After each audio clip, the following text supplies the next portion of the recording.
Hello, my name is Marco, and today I'm going to be presenting my poem. It's a final project for world philosophy, and the poem is going to be about Buddhism, which the professor told us to present. And I'm going to be reading the poem throughout my phone, so don't be thinking like I've been doing something weird or anything like that. So, all right, let me begin reading the title, and might be controversial, but it is what it is. High risk, high rewards.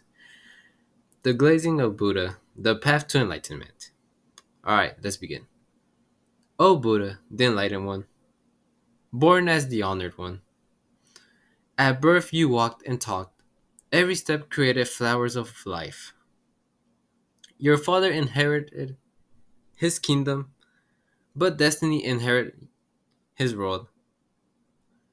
Your father neglected your destiny, but destiny still guided you to your path. Your father created an insufferable world, but destiny still guided you to suffering. Since you discovered suffering, you decided to follow your destiny.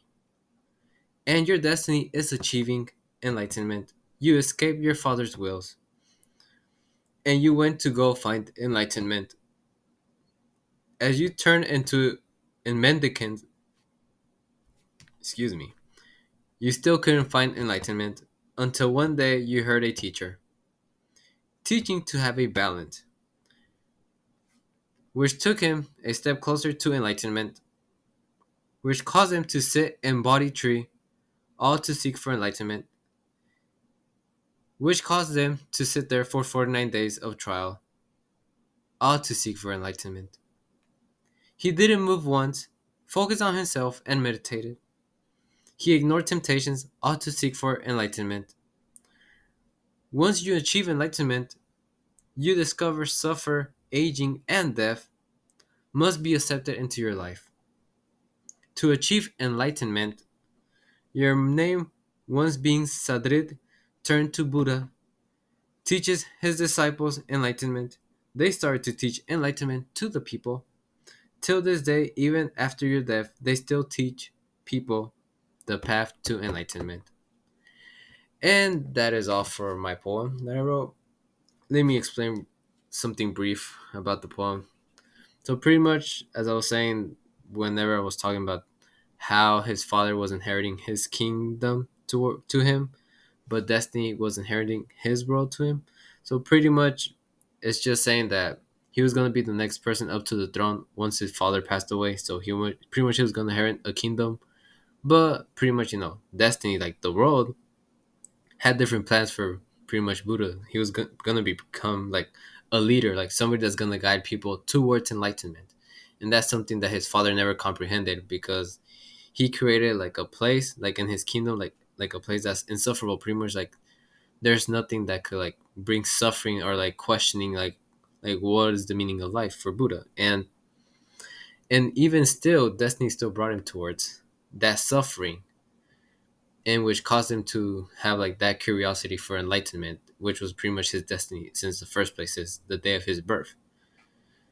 And then later on, once he became a mendicant, he he pretty much was trying to find enlightenment, but he still couldn't find it because he was too radical towards like one side. Like pretty much he was doing like too extreme to a point, like fasting and everything, but like there wasn't an imbalance in his life until one day he heard a teacher telling to his student about he needs to find a balance in in his life pretty much, and that's when like Buddha found this enlightenment, like a step closer towards enlightenment because he needed that missing piece, so which caused him later on to sit on that body tree, which where he sat there for 49 days meditating towards himself, like, and trying to seek for enlightenment. And one day he accomplished it. Like, it wasn't easy because, like, first of all, he that meant that he didn't move there once, like nothing. He didn't eat, talk, standing there still,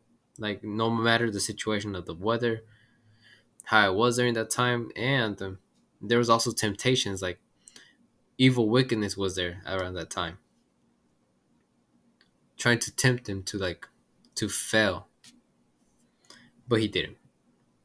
And after he received that enlightenment, his name that used to be Sadrid turned into Buddha, which now he started teaching to his disciples, and his disciples started teaching the path towards enlightenment. And there you go.